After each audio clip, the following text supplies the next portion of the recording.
Hey, we're the ghost of a saber-toothed tiger, and you're watching Diffuser.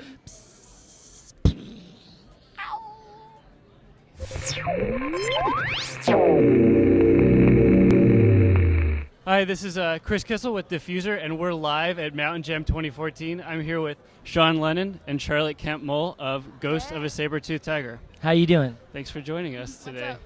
What's up? So, like I said, we're live at Mountain Jam. It's a very eclectic lineup.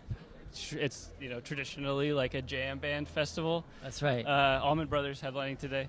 How do you guys feel about playing for a lot of people who probably haven't heard your music before? Well, we're excited. We just finished a 4-week tour playing for our fans, like headlining every night, and it's really exciting to be able to play for people, who don't know us, and we're psyched to show them what we can do.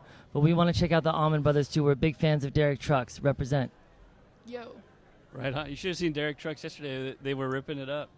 Oh, I thought he said he's not playing with the Allman he's Brothers playing tonight? with Allman Brothers. He's got a big. Oh, you mean his 11-piece. band? He's Oh, got yeah, a big yeah. 11-piece No, band I heard today. about that. Yeah. I wish I could have seen that, but we were in Boston playing. Next time. So we were watching your video for Animals, which we loved. There's a lot of crazy stuff going on. Lots of naked people and eyeliner and animals, naked llamas, they're usually naked, but maybe would have been crazier. We wanted to have shaved llama, but they said that was illegal. Yeah, it's illegal in 40 states. Could you tell us about putting together that video? Tell us a little bit about it, Charlotte. Well, the casting process was very interesting. A lot of llamas came in and out my door. Oh, yeah. A lot of llamas on the couch, if you know what I mean. Fair enough. Where did you guys film it? We shot it in L.A. A friend of ours named Rich Ragsdale directed it, and we rented this old hippie farm kind of commune place that actually was interesting in itself as an architectural kind of art project of this artist. And we based it on the Soares family, who were one of the first kind of vegetarian hippie cults in LA, and there's this guy named Father Yod, and we thought he was kind of funny and cool, so we decided to pay homage to those guys. Yeah, pretty much. We're gonna be like Jay and Silent Bob. Yeah, that's perfect. So there's this other song on the record, Poor Paul Getty, which is, I guess it has sort of a similar vibe because it's about like this kid, this like the son of an oil magnate getting kidnapped, and like what it seems like maybe the influence kind of comes from the same place. But tell us like about writing that song and kind of how that came about. I remember when I was a kid, I was always scared of this story of Paul Getty getting kidnapped and having his ear cut off. It always resonated with me, so I suggested that to Charlotte, and she was like, all right, let's do it, and we wrote that song. Anything else? Yeah, I mean, I think he relates a little bit to it. Yeah, I mean, I remember my mom telling me the story, and it was just sort of like the boogeyman or something, and I don't know. I thought it was an interesting story. The messed up part about it is that when the mafia mailed his mother his ear, she still refused to pay. Yeah, it's kind of sad. But yeah, I thought that song turned out well, and I actually sent it to Paul McCartney. He said he liked it because it kind of sounds like his music, doesn't it? I didn't know that. Wait, who did you send it to? Sir Paul. Sir Paul. Oh, Sir Paul. No, just because it sounds kind of more like him than other songs we wrote. Yeah, I can see that. Did he give you any feedback on it? No, I don't know. I think he liked it. Don't ask me. That's good. So I would say that you two are probably the best dressed act at this festival. That's so awesome. Congratulations, you win the best dressed Really? award. That's cool. We're in our pajamas right now. Maybe even the best dressed people. On it the could planet. Be. I may just be biased though.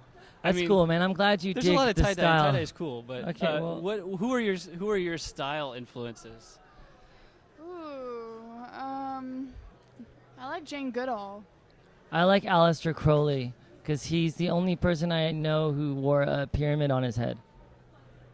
That's true. It takes a good sense of balance. Takes a real man to wear a pyramid. Is that next on the wardrobe list? Or? Actually, if you look at the Animals video, we recreated that hat, and I am wearing that exact hat. Well, not the real one. I think Aleister Crowley's was made of gold bricks and the blood of virgins.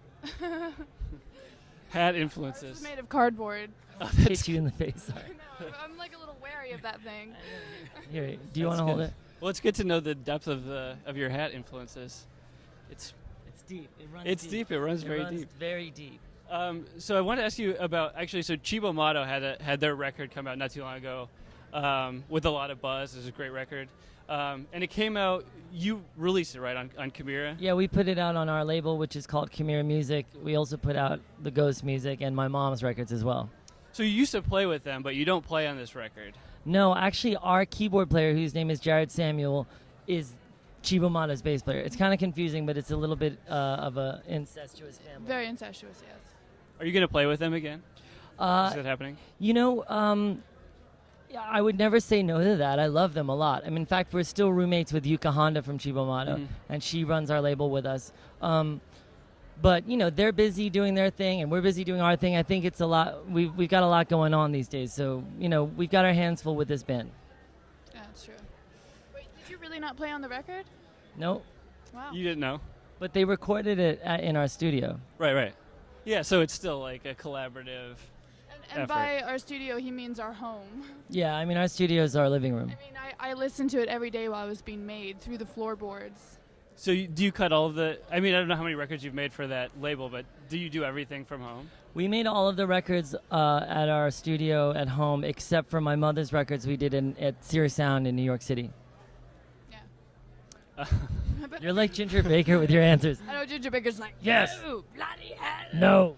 Get away from me with that thing." Well, so I was also going to ask you. So the Chibo Mato record is like this.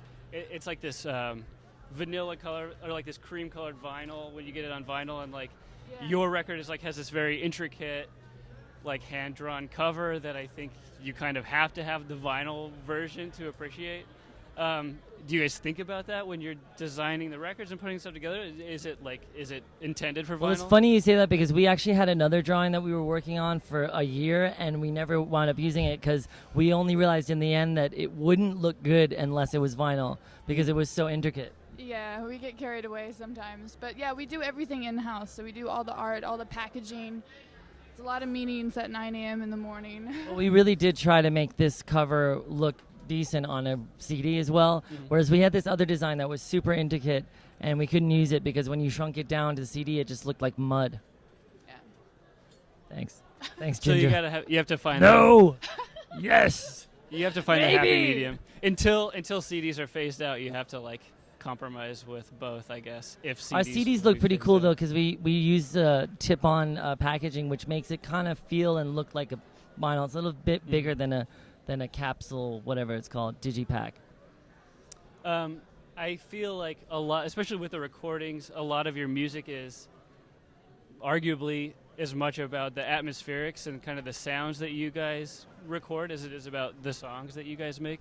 First, do you think that's fair? And second, like, And the smells. Yeah, it's more about the sound of the room than the instruments. It's about the smells. it's more about the smell. Yeah, it's smell-o-vision. You just gotta scratch the record. Is this really live? Like, how many people you think are watching this now? It's not live. Oh, you said it was live. Well, we're live like we're in Oh, person. as We're opposed- alive, we're not dead. Oh, it's Oh, not I like one of should've those said- snuff films. I should have said we're alive. Oh, I see. We are alive. All right, I can I'm glad we confirm that qualified we're here and we're alive with Ghost of a Saber-Tooth Tiger. All right, cool. I was just getting nervous that no one was going to edit this. I was just getting nervous that I was dead. I'm glad you reminded us. I can confirm we're all alive, and I can confirm that this will indeed Will you end. pinch my nipple? Can you just remix this whole thing?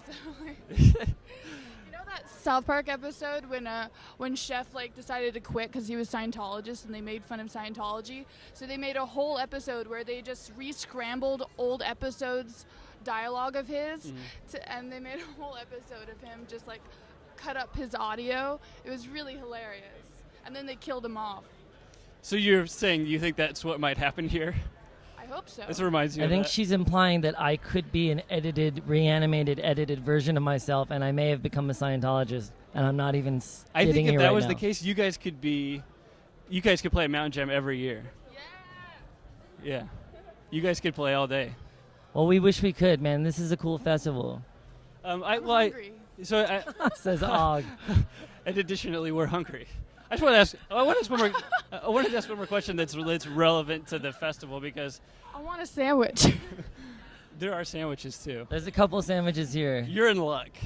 There is food. There's actually food. I just wanted to ask you because I understand that this area is important to you.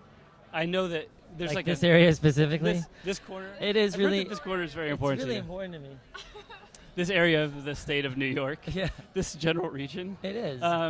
You have a farm up here, or there's some land up here that you guys. Oh, you mean manage? upstate? Yeah. Yeah. For sure. I mean, I was actually just telling a friend of mine that, upstate New York is some of the most beautiful countryside in the world. If you go to like southern Italy or like French countryside or England, British countryside, it's nice, but it's not nicer than this. Like, this is really some of the most beautiful places in the world are, on the Hudson Valley and upstate in the Catskills.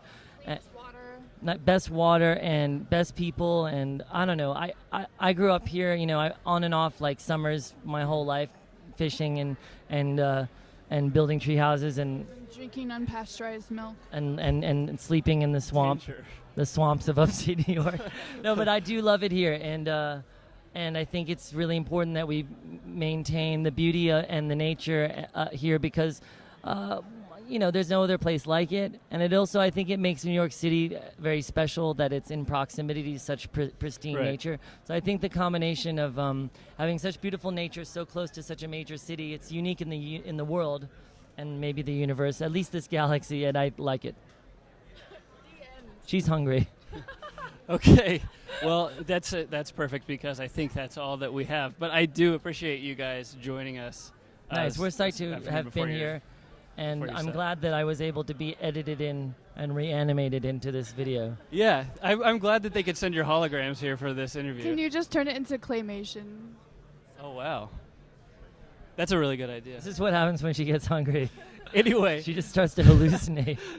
thanks so much for joining us. We had Sean Lennon, Charlotte Kemp Muhl from Ghost of a Saber-Tooth Tiger.